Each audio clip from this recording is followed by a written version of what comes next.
Hello everyone, Happy New Year. Hope you're doing well. New year, new starts, off we go again. Now, I found this is from the 2nd of January, and I thought it was very relevant to compare with Watchtower. You can see it's from the churchtimes.co.uk.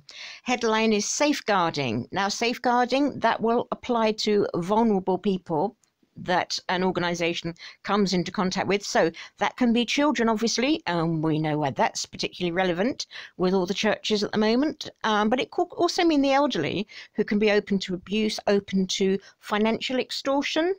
We know that happens in Watchtower. Yeah. Well, a lot of you have put the stories about what's happened with your parents' properties and monies. Not good. So PCCs, that's parish, is it all? Parochial church councils must report serious incidents to Charity Commission. Now, this is in the UK. Charity Commission have already looked at Watchtower, Jehovah's Witnesses, and are looking at other issues again. So it's ongoing. Now, C of E, this is talking about the Church of England, who have been on the go since the time of Henry VIII, when he broke away from the Catholic Church. So they are kind of, I guess, the country's official religion, because the Queen's the head of it. Oh, they get the Queen. Well, the Queen I can't be bothered with. They get the Queen. We get the 8 clowns in Warwick. Anyway, so they will start compiling national safeguarding statistics for the first time. Now, we know Watchtower has been doing this for years with child abuse, but accessing it, they are defying courts and will not allow courts to access it. So you've got PCCs, diocesan boards of finance and religious communities are now required by the House of Bishops to report any, in quotes, serious incidents, safeguarding and non-safeguarding, to the Charity Commission. Now that's important because you've then got an outside mechanism overlooking the issue, because we all know that any organisation policing itself, that's not good. So this is new guidance published this week as part of the move. The C of E will start compiling national safeguarding statistics for the first time. Now, every group in the UK is supposed to have a safeguarding policy. As far as I know, no one has been able to actually get a copy of Jehovah's Witnesses in the UK. I know Louise, Katie Kitten, who organises so much, she was trying to get one. So if anyone does have it, I would love to see it. Do let me know. But it seems to be top secret, like the Shepherd the Flock of God book. So DBFs, can't remember what they are, all charities, you see. Charity Commission guidance from 2014, updated in October last year, states that all charities are required to report a serious incident directly to the organisation. Now, anyone in the UK, I want you to really take that on board. All charities, and that will include Jehovah's Witnesses and all their sub-charities, they have so many names, IBS or whatever, are required to report a serious incident directly to the organisation. So if there is a child abuse allegation, that is supposed to be going to the Charity Commission. If you can get that information out there, that's good, because it's going to be another mechanism to help support any victims and protect other potential victims and the local communities. So they've produced guidance, finally. It's been developed with and approved by the Charity Commission. The main purpose is to support church-led charities to understand the nature of serious incidents. How hard is it to understand the nature? I'm sorry, safeguarding or otherwise, and how to report them to the Commission. A spokeswoman for the church's National Safeguarding Team, wow, look at this National Safeguarding Team, explained this is not a new obligation, but this new C of E focus guidance seeks to support and help BDFs, so they're different groups. A serious safeguarding incident is described in the guidance published on Wednesday as an actual or alleged safeguarding incidents, because some are going to be allegations at the initial point, obviously, which results in or risks significant harm to the reputation of a church or charity. So they understand the reputation, or the people employed by, in Watchtower things, your Bethelites, etc., or associated with that charity. So that's going to be all your congregants and your Bible studies, everyone. Examples given include mistreatment and abuse or alleged abuse of beneficiaries, adults or children, or of a person who has encountered the charity through its work. So again, we're looking at that, how that extends with J-Dub's around the doors, J-Dubs, metropolitan witnessing at the carts. This would include sexual harassment, or if a widespread of culture of bullying, abuse, or sexual harassment is uncovered. Non-safeguarding serious incidents include fraud, been reports of that happening in JW land, cybercrime, theft, significant financial loss, a data protection breach. Now that a lot of us are like, how are we going to, in Europe, where is that going to go? People are still unclear how to use the new rules and regs to our advantage, because, of course, Watchtower keep us on file forever. I don't know why they need to keep us on file, like when we've left, because surely Jehovah would have us all filed in his internal filing system, because he knows everything. He knows his report. He knows our organs, see inside us, knows our hearts. So Watchtower wouldn't really need a record of us, because it's all there floating around in the heavens. Links to terrorism or extremism. Shunning, and unverifiable or suspicious donations exceeding £25,000. The new guidance, the 16-page document tailored to each of the 3 organisations, replaces specific sections in previous safeguarding policies from the House of Bishops, including protecting all God's children. Oh, that's quite a sweet title, really. Protecting all God's children and promoting a safe church. That's a nice title, isn't it? Water save on a car there, it seems. So it's really, I think it's very important to always keep an eye. We found in Australia how churches are responding to the Royal Commission. It's still ongoing. The communities rectifying what's happened and trying to heal the damage they've done. And of course, we know that Watchtower have been dragging their heels and not acting as well as other churches. And so we want to keep comparing, because if they are the true church, they are the truth. They're going to be ahead. They should be ahead of this curve. Come on.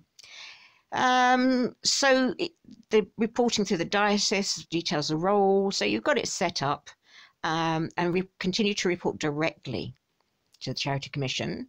They can bulk report every 6 months, but if an incident is very serious, for example, because it presents a live risk to individuals and therefore must be reported immediately. So common sense there. Common sense. All must comply, the spokeswoman said. If clergy do not have due regard to HOB, that's the House of Bishops guidance, they can be disciplined under the CDM. a bit like Watchtower with all their titles, their letters. Clergy discipline measure. And we know, of course, that last year in Ireland, clergy, as in the elders, were disciplined for going to the police and reporting abuse. So this is the opposite. If the person who fails to have due regard are not clergy, okay, they would be disciplined using whatever the appropriate mechanism was. And I would hope the police come and whop their bottoms. Failure to report any serious incident, whether safeguarding or otherwise. So they're keeping it open. Doesn't have to just be safeguarding. Could lead to an investigation by the Charity Commission if the incident came to the Commission's attention. So stop hiding it. So you've got all these posh bishops, lead safeguarding, first time in national picture of what's happening, what's out there. Well, Watchtower already with theirs, but they're keeping it under the belt. So we have this ICSA, which are not at the moment reporting Jehovah's Witnesses, but they have been looking into Church of England and other churches about child abuse. ICSA, Independent Inquiry into Child Sex Abuse. I had put up some videos about that because you've been able to watch that live on YouTube for any things. It was some ways you could compare it to the Royal Commission. It wasn't nowhere near as thorough, but they had lots of problems getting it even started. But you did have people relating their personal stories. So they're collating, vital that all institutions follow correct safeguarding governance, including reporting to the Charity Commission. My cat is using a litter box. If you hear scrape, look, I'll be back in a tick. And the Bishop Hancock, in charge of the safeguarding, says it is vital that all institutions follow correct safeguarding governance, including reporting to the Charity Commission. But for the Church, it is about the core missional business of who we are, valuing everyone in God's image. Hello? Hello, Watchtower. Hello, governing body. Hello. valuing everyone in God's image, safeguarding, I should get this tattooed, this line tattooed to the inside of the governing body's eyelids so they can't forget. Safeguarding is about the prevention of harm and the promotion of well-being, everyone's well-being. So, didn't know about this. The move comes after the Charity Commission held roundtable discussions attended by 40 large charities. Now, Watchtower, another video I didn't get around to doing. They are a big charity in the UK, and they soared right up the league tables last year. The league, there are league tables of charities by money and things. Watchtower, huge. So 40 large charities over the last summer to help improve reporting and agree on the terms of bulk reporting. Did you hear of Watchtower being there? Now, I know they say that they don't like to mix in with Babylon the Great and all this stuff, but they at the United Nations again. They're at the United Nations, plighting their troth to the United Nations, saying their thing. Good video out there about it. Can I look if I find it again?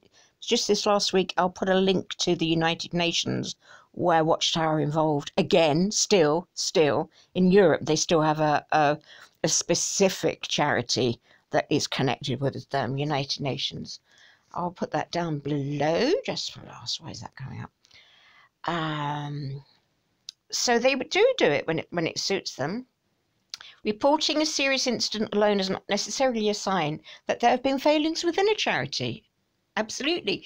That doesn't mean there has necessarily been a failing because someone has been conned, a shark really has got into the fold and is up to something. But not acting on that is the failing, isn't it? And that's why Watchtower have been getting their bums slapped in the courts. There have been awards made to the victims, the surviving victims, because Watchtower didn't take the action they could have been to protect others. And they put there the head of Charity Commission's risk assessment. She's put, in fact, making a report to us is an important way for trustees to demonstrate that they are responding responsibly to an incident. So it's a positive. Reporting it is a positive. Whereas Watchtower, oh no, if anyone finds out, Jehovah's name will be dragged through the mud. Like, they have the opposite view, and it's a very emotionally they are unintelligent. They have no emotional intelligence. They don't even have common sense, because their own common sense would have said nah. And they said, of course, they certainly don't give a damn, do they? Not for the people. So they're updated. So they're still in progress and working at it. And it's like, yeah, we're rubbish. We've done wrong. We've got to do something. Hello, Watchtower.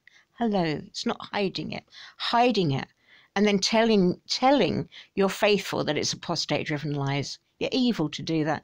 Now, I just last month came up against a safeguarding issue.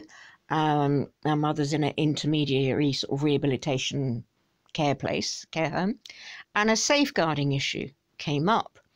So immediately, a formal investigation was launched by social services, and if they were a bit apologetic, and I was like, if they hadn't investigated, they would have really been at fault. And they have their own team for the county that investigates.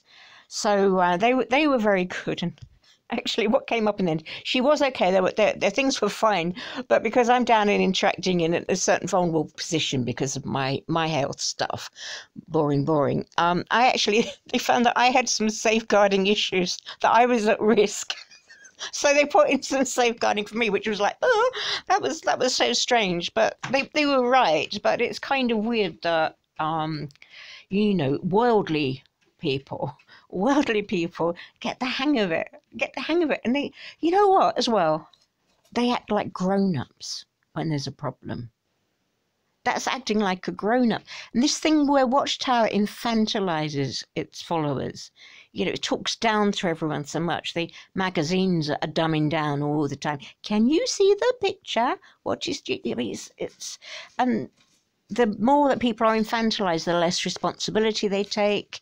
You know, the whatever structure they regard as a parent takes over. And I must put up my only car crash, because this is exactly what came up. Two mature sisters, they would not look at safeguarding issues in their congregation, because they said, oh no, we rely on the brothers, we trust the brothers to do it.